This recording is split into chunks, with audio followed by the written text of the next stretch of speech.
Octobre kalo tile 17 san 2019 Tamori kanubagaw aw bisimila ka kɛnɛ kɔnɔna na. Tamori jɛmukan ye min dabɔra ka kunnafoniya Mali kɔnɔna ni Mali kɔ kana basketiko kan ani ka kunnafoni caman dɔn materiala ani jɛlenya la. Komi y'a fɔ ɲɛna cogo min na championnat des clubs africains ɲɔgɔn ye ɲɔgɔn dan ye min kun fɔlɔ kɛra an yɛrɛ fɛ yan nɔ ka daminɛ octobre kalo tile 25 ka taa bila tile 27 la Palais des Sports Salimatu Mayiga la. A ka dɔn k'a fɔ ale jeu fɔlɔ kɔni Algérie ale ni Libye de karila ɲɔgɔn na. Algérie kɔni ale sebaya ta Libye kan. Mahamadou Kanté n'o ye an ka malien joueur dɔ ye min bɛ ka jouer Algérie fɛ ale y'a hakilina sɔrɔ ka di u ka match kɔfɛ an ka ɲɛmaadɔw kan.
Bon, match ɲɛna bɛ effort kɛ pour que an ka se ka victoire sɔrɔ bi de toutes les façons objectif o de pour que an ka se ka qualification sɔrɔ donc an gagnera bi et puis comme fɔ cogo min na match ɲɛna an va essayer k'an concentrer pour que ka tournoi tɔ laban an gagnera bi sinon pas dire an ye comment on appelle an ye qualification sɔrɔ donc on va essayer de rester concentré pour que ka tournoi tɔ laban. Bon, n t'a dɔn n b'a f'i ɲɛna cogo min na c'est un peu bizarre quand même parce que n bɛ yan nɔ et puis n bɛna jouer Mali club dɔ fana contre la n'Ala sɔnna ma. Bon après ni min yan c'est pour représenter le Mali, bon ni min ka club fana là c'est pour représenter mon club. Donc voilà, ma essayer k'an ka baara de kɛ dɔrɔn et puis voilà c'est tout quoi. Bon, an ka attaque ɲɛna, an ka défensive fana ɲɛna même si hali n'a sɔrɔ waati bɛɛ kɛra an flasher la défensive la malgré tout an sera k'an concentrer pour que ka se ka match laban et puis ka se ka victoire sɔrɔ. Bon, an ye bi labɛn cogo min na an b'a essayer k'o labɛn o cogo kelen de la dɔrɔn voilà donc n'an bɛ se ka dɔ fara kan tuguni yɛrɛ an bɛ dɔ fara kan c'est tout. Ils sont déjà bas de vie non parce que bon mais mun fɔ maliyɛnw ɲɛna u ka continuer k'u ka équipe supporter et puis u ka continuer ka na pour que ka valeur di tournoi ma voilà. AS Police ale de kɔni bɛ ka Mali représenter ni ɲɔgɔn dan in senfɛ a ka dɔn k'a fɔ Algérie ale ni Libye ka match kɔfɛ Mali kɔni y'a ka bɔli fɔlɔ kɛ ani Guinée de bɛnna Guinée kɔni o ye sebaya ta Mali kan kuru 75 ani kuru 69. Mali ka jɔnjɔn karamɔgɔ n'o ye Musa Sogore ale ye hakilina di match in kɔfɛ an ka jɛ an k'o jaw lajɛ.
Bingula Tamanye, Anga Faro Mania Kusube, Anga Tiafo, Lagné, basket du manque au Ghana, en Boufou. Maintenant, en phénomène là-bas, Faro Blasinga, la bonne femme Blasinga, pour que Sega Matifla gagne, qu'à 14 ans à Solomon. Bon, Gazé Mandoua, parce qu'il y a toujours un Matifla tourné. Alsa, Amambamba, qu'à Faro Tigre. Amana offre fait avec un demain pour amser matière bon outrana parce que nega ci du folo lu ko kan mais lu bolé asega double no la odo mustasro odo bi odo ancien ko sobe wole kam ne bulo ne ba ni fatgo ni kala befe ko na anju do sini an sini pour amser matière flagan ko kan qualifié bon ñu odo tien abadon Afrique basket ni yotam basket kele Afrique la anga kene angalu ka kene bo galab kene de bu jadoni o de la to vraiment masega anjorofa bon ambiance kama amena la bon sabati ka faro blasinga pour gamsega amsega match flagrant comme na bon ne plus sorti be wele kona ka ande me kan joma tondo pour amsega match flagrant comme na ay police ko ngani bini ma to uyu bolo jigin sabula wa boli flanana u yesebaya ta libi kan kuru biolon vla ani kononton ni kuru biolon vla ani kele anga je ango jawlaje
bon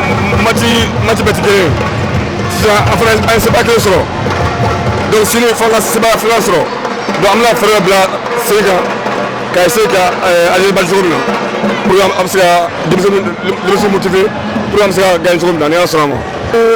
bi victoire kɛra an ye victoire kɛ bi a ma nɔgɔya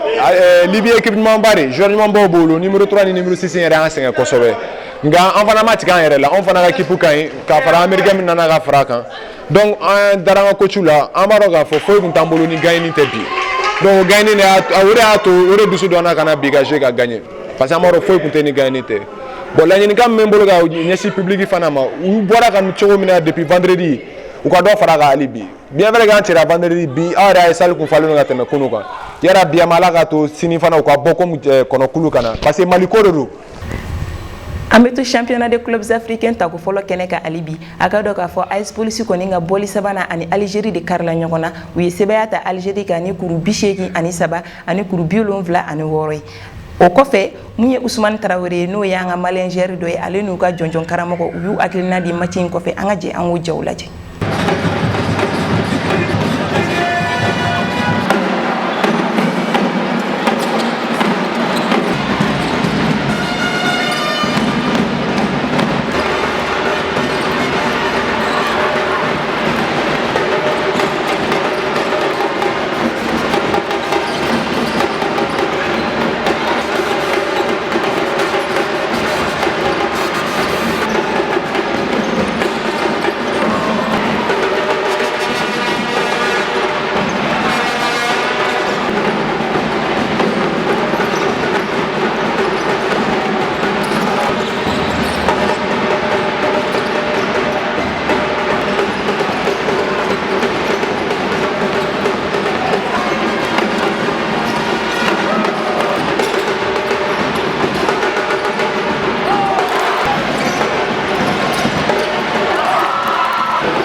aw de fɔ fɔlɔ a jeunesse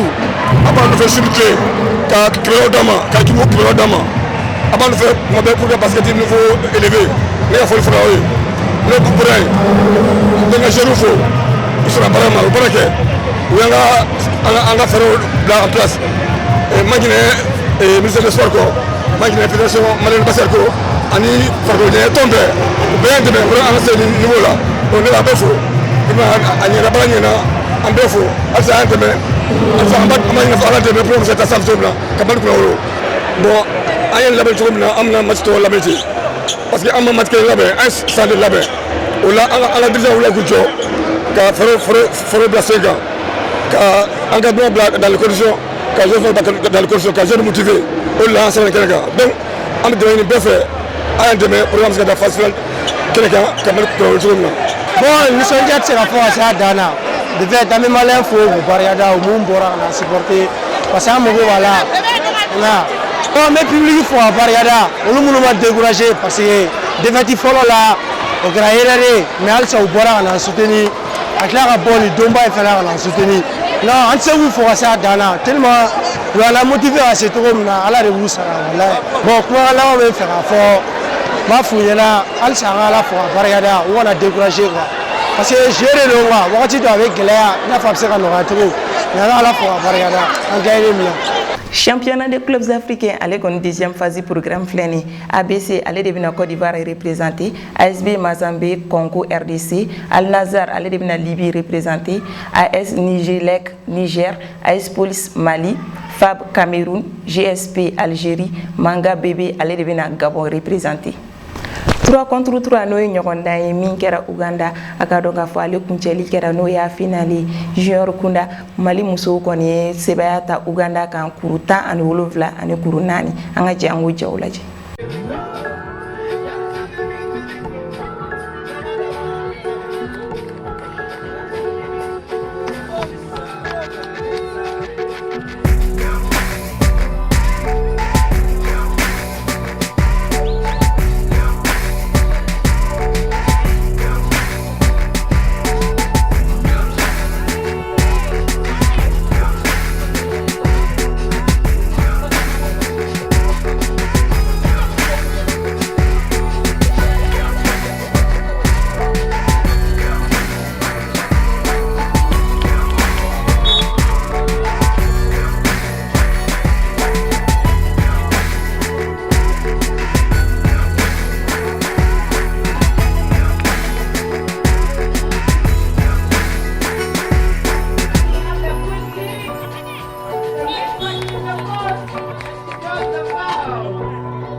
Jiyaro cɛkunda sa Mali kɔni ale ni Egypte de karila ɲɔgɔn na a ma lɔrɔniya k'a fɔ Egypte kɔni ale sebaya ta Mali kan kuru 14 ani kuru 13 an ka ɲɛmaaraw jaw fɛ ka na.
Senior Kunda aga do Mali musolakaw kɔni olu ni Egypte de karila ɲɔgɔn na. Egypte kɔni ale ye sebaya ta Mali kan an ka jɛ an k'o jaw fɛnɛ lajɛ kana.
Senior cɛkunda olu kɔni olu y'u place sabanan sɔrɔ Madagascar kan an ka jɛ an k'o jaw fɛnɛ lajɛ kana.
ayiwa comme an kun y'a fɔ aw ɲɛna cogo min na kuma daminɛ na an ye maa min wele bi ka na basket ko ɲɛfɔ aw ɲɛna ale tɛ maa dogolen ye sabula équipe nationale Mali équipe nationale basket kɛla kɔrɔ don ani ni wagati in na a bɛ Real musolakaw ka jɔnjɔn karamɔgɔya la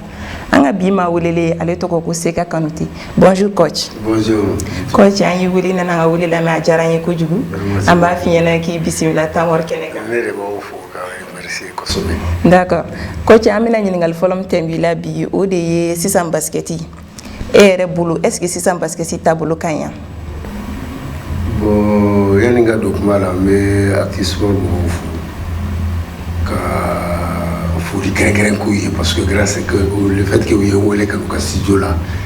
et que n sera ka yan yɔrɔ dɔn pour la première fois n kana yan na tout ça là c'est grâce au sport et puis principalement basketi. Donc je vous remercie beaucoup.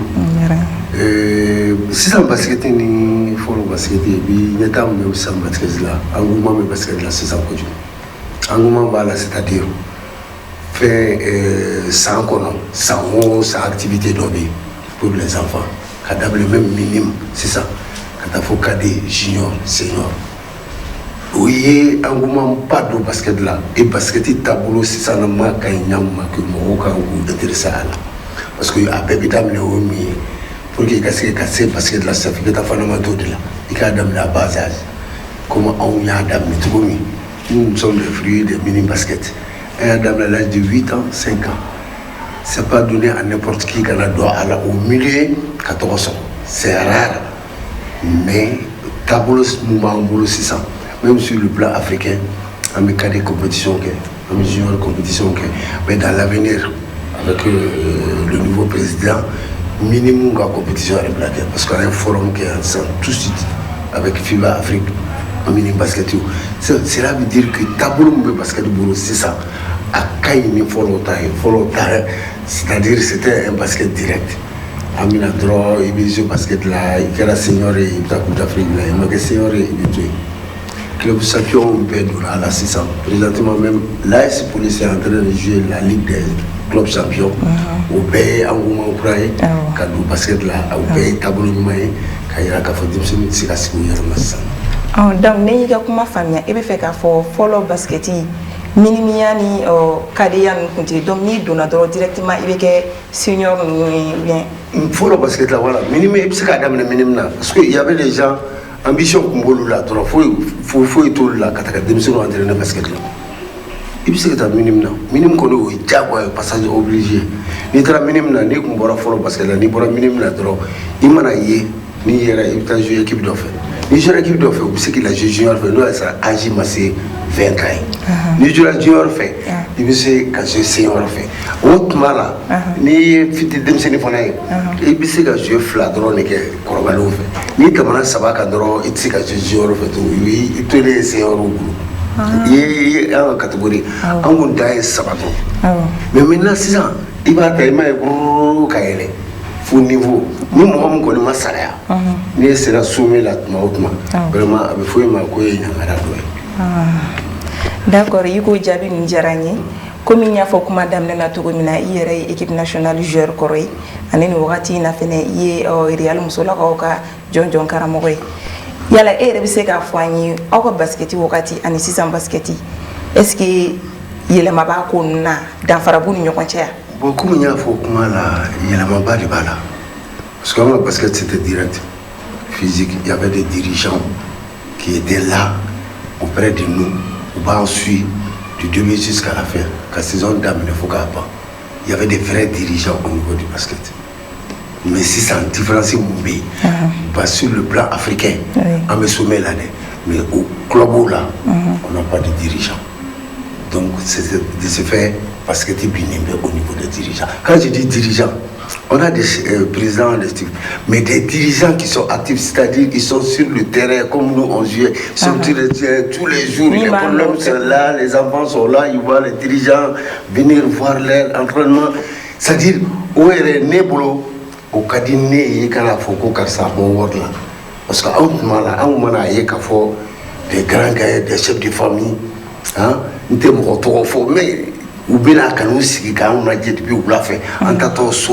ah, vraiment on b'a fɔ ko ni min est petit i ka safunɛ san i ka samara san i ka mɔgɔw san c'est-à-dire u b'i encourager ça te donne l'envie donc i b'i surpasser quoi bon sisan o tɛ yen an yɛrɛ dama de bɛ yen on a des présidents mais des dirigeants i bɛ taa entraînement kɛyɔrɔ la wula la tu vas voir les joueurs et les entraîneurs c'est tout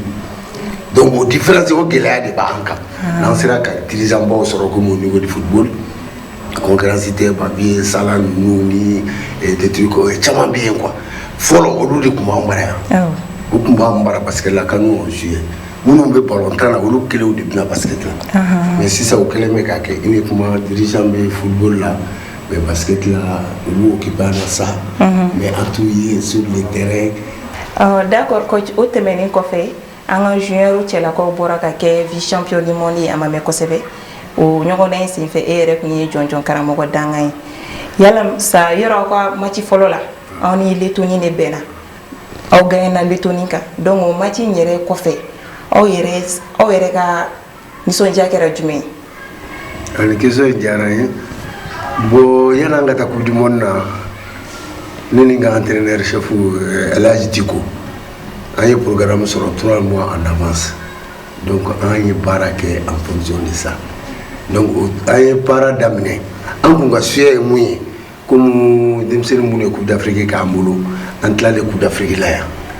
caman ye papier sɔrɔ ka taa extérieur la donc 6 5 ɲɔgɔnna de tora yan donc olu minnu y'a sɔrɔ ka taa an kun ka suya ye olu ka na ka fara ninnu kan yan an ka baara kɛ n'u ye pendant 1 mois k'u sɔrɔ an tɛgɛ kɔnɔ quoi ka baara kɛ pendant 1 mois an ka calcul kun y'o ye o ye fɔlɔ ye o ma se ka kɛ mais an ye 15 jours sɔrɔ c'est pas mal au 15 jours kɔnɔna la an ka objectif kun ye mun ye les 2 premiers matchs parce que programme b'an bolo les 2 premiers matchs an b'o gagner n'an y'o gagner an bɛ taa 10e tour la donc an ye denmisɛnninw baara ka bɛn n'o de ye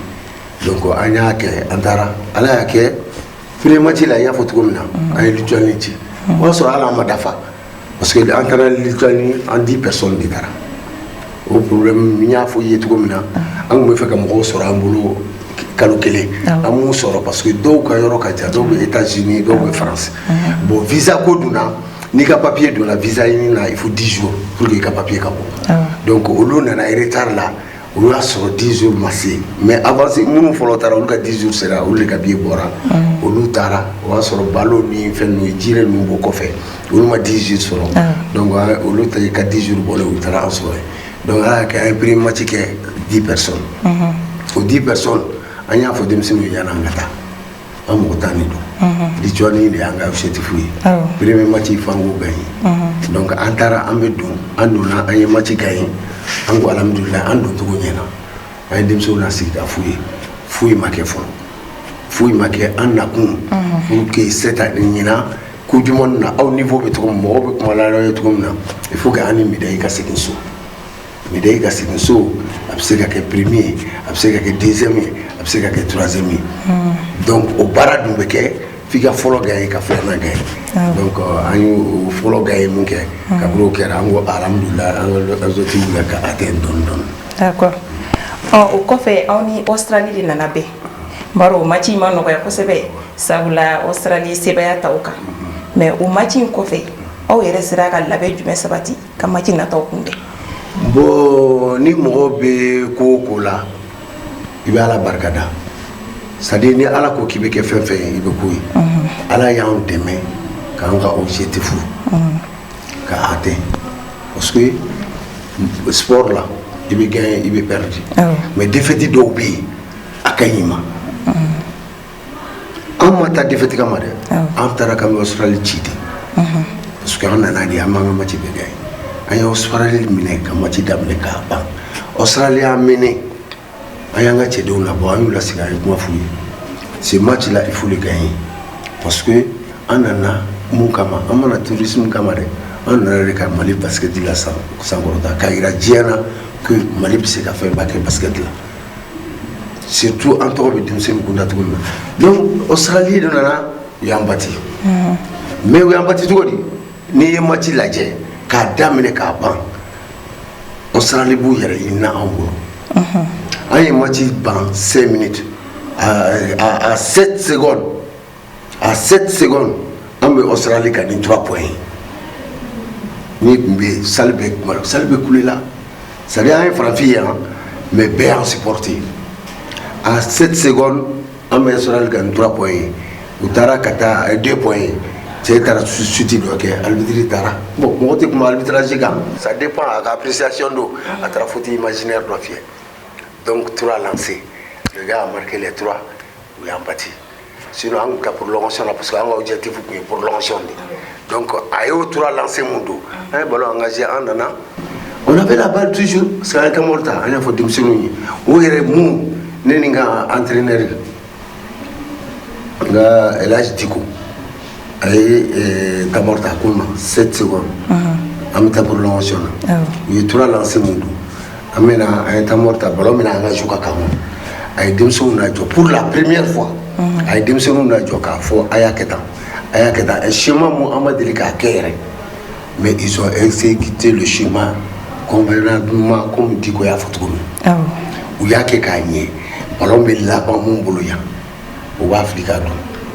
no ku yesrimay parce que ibe duruda ma yeno aba Afrika ba donc anya ke exactement ballon taradam mais tout le monde a vu la balle dans le cerceau aya fli seconde bana be ballon bora donc cela veut dire que neko ngambe ala barkata parce que ala raconte fa nga gagner dum mais au sarama parce que aya me permettre ka demi-finale préparer gagner ka quart de finale ka compétition do préparer gagner ko ay quart de finale ni demi-finale ou préparer gagner faut que dans la finale là d'accord aywa o temeni nga buyino anya ye ka fo ni kunya shinye foloi farafina jamana ou bien Mali yere ka se foni étape yima coupe du monde na mais aw yi gɛlɛya jumɛn ni jumɛn sɔrɔ sani demi-finale yɛrɛ cɛ sani a ka se demi-finale cɛ aw yi gɛlɛya jumɛn yɛrɛ sɔrɔ bon an ne kɔni b'a f'i ye bi an taara Grèce ka ban ka na an ma problème foyi sɔrɔ Grèce ala barika la an ma problème foyi sɔrɔ fédération ministère bɛɛ y'i jɔyɔrɔ fa an ka baara la ye an ye gɛlɛya mun sɔrɔ o kɛra yanni an ka bɔ yan parce que an kun bɛ fɛ ka kalo kelen jalen de kɛ ni denmisɛnninw ye u bɛɛ dafalen o gɛlɛya ni dɔrɔn de y'an sɛgɛn dɔɔnin parce que n'i y'a ye hali an taara ka balo ko to o b'o la i y'a ye donc an tɛmɛn'o la parce que an sera k'o surpasser denmisɛnninw on avait envie c'est-à-dire ni i bɛ fɛ ka montagne yɛlɛ i b'a yɛlɛ ni mɔgɔ ni ŋaniya b'i kɔnɔ ni a b'i dusukun na i b'a yɛlɛ foyi tɛ se k'a bari donc an taara n'o ye an ye compétition daminɛ Grèce on n'a pas eu de problème an taara u y'an logé hôtel là on était en équipement en matériel fin de à disposition présent donc tous les jours fédération on a besoin assuré demsenu au bout de la condition là on est fatigué docteur bébé demsenu entretien parce que c'est pas facile en 10 jours quand match tous les jours et que casser sommet là tant tout là vraiment pour le bien connaître mais c'est en profiter en temps fait la fédération fou le ministère du département des sports au fou ministère est déplacé quand tu as fait d'accord on fait tɛmɛnen ka bɔ yen an y'a ye k'a fɔ demi-finale la ani Faransi de bɛnna a match ma nɔgɔya kosɛbɛ sabula aw sera ka Faransi ci ni kuru 3 dɔrɔn de mais yɛrɛ bɛ se ka jumɛn de ɲɛfɔ an ye o match in kan bon Faransi ci a bɛ comme Australie ci yɔrɔ Australie ci ni 3 points ne ma f'i ye o 3 points kelen o de tun y'anw ta ye mais a y'an ja la a taara d'an ma contre la France donc o diyara anw ye ni Australie ta ye maintenant France ta nisɔndiya mun b'an na parce que on avait programmé on dit que ni France don demi-finale la an bɛ taa finale la parce que an ye France ka match ye cogo min na an y'u ye compétition na cogo min na an ko an bɛ yɔrɔ min na n'an y'an ka schémaw bila en place avec l'effectif qu'on a ballon ni fɛn ninnu nalen fara an kan an kɛlen 12 ye on va battre la France mais a tɛ kɛ ni défense tɛ filaninw bɛ yen nɔ filanin tɔkelen dɔ in bɛ yen o bɛ défense kɛ kelen bɛ attaque kɛ donc an y'o de préparer depuis semaine na k'o bila Faransi joueur dɔ tun bɛ yen tubabukɛ ye a tɛgɛ ka di a bɛ se basket la kojugu donc ale de tun tɛgɛ ka di ale tun bɛ se ka kɛ problème y'an na donc an y'o préparer k'o bila o b'o marqué n'o sɛgɛnna an b'o labɔ mun bɛ don o nɔ la n'o ye Gawusu Fofana ye o fana b'a marqué donc c'est-à-dire an y'a préparé sur le papier ka na terrain kan mais il va fort parce que nous sommes à Kamadio. A kun ka di anw ye dɛ anw ye entraîneur ye mais je crois que a kun ka di olu yɛrɛ ye ka tɛmɛ olu kan parce que olu bɛ ɲɔgɔn kan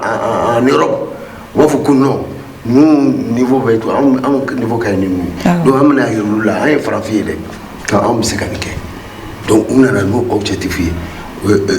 an bɛɛ décidé le ɲɔgɔn fɛ o de diyara ne ye kojugu victoire tɛ dɛ le fait que an bɛɛ nana engagé an nana ni objectif kelen ye an y'a kɛ an tilala k'a kɛ vraiment ça c'est à saluer vraiment ne se ka diya fɔ ala ka tɛmɛ o kan a don an ma se ka sunɔgɔ mais je crois que o yɛrɛ de y'an ka finale perturbé dɔɔni parce que fête continuera fo ka dugusɛ jɛ d'accord donc le lendemain n'a fɔra k'i ka tila ka taa jouer finale la contre États-Unis a ma nɔgɔ vraiment donc vraiment diya bolo an ye diya tɔ continuer an tun bɛ fɛ k'a kɛ bɛrɛ ye vraiment ala ma se ka bɛn. D'accord coach an y'a ye k'a fɔ fɛnɛ i bɛ Real musolakaw ka jɔnjɔn karamɔgɔya la nin wagati in na an y'a ye k'a fɔ k'u yɛlɛla première division na an dun b'a dɔn première division danfaraba b'ale ni deuxième division cɛ nin wagati in na aw yɛrɛ bɛ ka préparation jumɛn de kɛ walasa ka championnat nata kunbɛn. Bon n b'a f'i ye fɔlɔ an jiginnen deuxième division na a tora an yan nɔ dɛ parce que Real ka jigin deuxième division na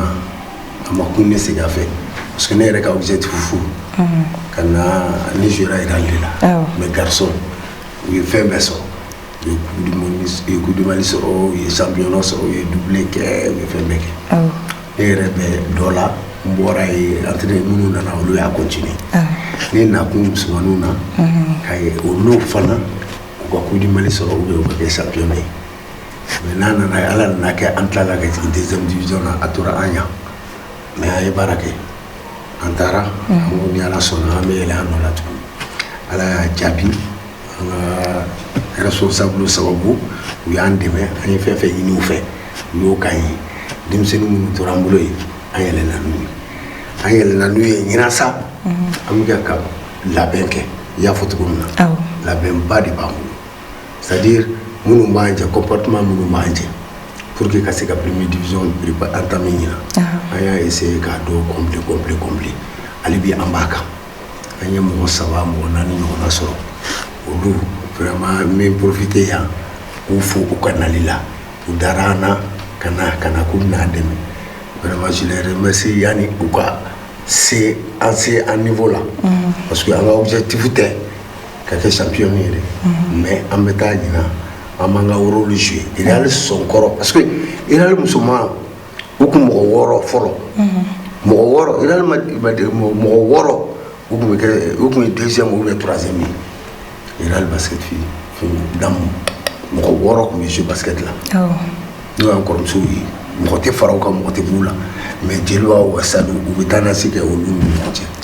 donc an bɛ fɛ k'o place maintenir de ɲinan n'an y'o sɔrɔ fɔlɔ filanan o sabanan maintenant l'appétit vient en mangeant maintenant san wɛrɛ kɔ n'an ye o place sɔrɔ donc mun mana b'o la an bɛ segin ni plateau kelen kan n bɛn'o fana ɲɛfɔ n'ala sɔnna ma ayiwa k'an ka émission kuncɛ bi coach an ka ɲininka an ka kumakan laban ye e yɛrɛ bɛ na ladilikan jumɛn b'i bolo ka di denmisɛnninw ma ni wagati in na basket ko la. Bon vraiment ladilikan ba de bɛ ne bolo ka di denmisɛnninw ma parce que i bɛ fɛn diɲɛ fɛn fɛn na n'i b'a kɛ i ka nɔ bɔ a la n'i donna a la i ka don a la ni amour ye basket filɛ nin a tɛ komi balontan a tɛ komi boli a tɛ komi handball ale filɛ i bɛ k'a fɛ de wa n'i kɛra a fɛ f'i k'a dege de n'i y'a dege a t'i janfa n'i y'a dege a t'i bila mais u ka k'a fɛ u k'a dege ka k'a fɛ k'a degeli kɛ o de b'u nafa a la ka na bi sini kana na o fɛn t'ale ye o de y'a to n y'a f'i ye ko n'i kɔrɔbalen nana hali n'i kɛra meilleur joueur ye an bɛ se ɲɛfɛ mɔgɔ minnu ma deli ka basket kɛ yɛrɛ u bɛ t'u sigi k'i lajɛ jeu la u b'a dɔn ko ko ni kɔrɔbalen de y'a kɛ parce que danfaraba de bɛ basket mɔgɔw c'est pas sport mun don sport intellectuel de don a créera école de la a bɔra école de la a bɛ kɛ ni hakili ni kunkolo de il faut que i hakili ka diya i ka se k'ale kɛ o de y'a to a bɔra université hali bi a bɛ kɛ ka jouer États-Unis universitaires de bɛ ta ka taa NBA la vous sélectionner. Donc schéma mun b'a kɔnɔ déplacement mun b'a kɔnɔ intelligence mun b'a kɔnɔ ni ma intelligence sɔrɔ i tɛ se ka basket kɛ. Donc a fɔ kun fana bɛ profiter antenne na k'a fɔ somɔgɔw ye u ka denmisɛnw bila ka na basket kɛ ka kalan bɛ yen dɛ basket fana bɛ yen basket tɛ mɔgɔ si ka kalan tiɲɛ a fila de bɛ taa ni ɲɔgɔn ye n'i kalanna i bɛ se ka basket kɛ mɔgɔ mɔgɔ kalannen don a bɛ se ka basket kɛ denmisɛnnin fɛn fɛn qui est intelligent a bɛ se ka basket kɛ mais n'i ma kalan pour que i ka taa ɲɛ sɔrɔ a bɛ kɛ kɛ nin mais a bɛ gɛlɛya dɔɔni dɔɔni c'est pour vous dire que c'est des deux qui vont ensemble donc ne ladili min bɛ n bolo u ka se u ma u ka kalan kɛ mais en même temps u ka basket fana kɛ. D'accord. I ka nin jaabi ninnu diyara n ye kosɛbɛ an b'i fo k'i waleɲuman dɔn. Non n tɛ se ka taa ni m'aw yɛrɛ fɔ parce que grâce à vous hali yan quartier ne sera yan bi o bɛɛ sport de ye n y'a f'i ye ne sera yan bi grâce à vous donc ni sport tɛ foyi to Segu ni ɲɔgɔnna caman bɛ Mali la munna an b'aw olu wele ka na n'i y'a ye ne wele sport ka di ne don sport nafa ye nin dɔ ye sport nafa tɛ k'a fɔ ko on va te donner des milliards i ka ye villa kɔnɔ i ka fɛn non i bɛ se ka nin bɛɛ sɔrɔ sport kɔnɔ nin bɛɛ ye adamadenya taasira dɔ ye donc ne b'aw de fo ka waleɲuman dɔn le fait que a ye yan yira n na à travers vous ni yan dɔn vraiment je vous remercie. D'accord Coach an b'i yɛrɛ fo i nana an ka wele lamɛn a diyara n ye kosɛbɛ ala k'i bolo mɛn i ka baara la ayiwa Tamɔri kanubagaw ni ne kun y'anw se bi ka di aw ma an b'aw ladɔnniya k'a fɔ k'an ni Coach Sega Kanute de tun bɛ ɲɔgɔn bolo bi an bɛ dugawu don kɛ ala ka bolo mɛn a ka baara la wa k'an bɛn diɲɛ waati wɛrɛ.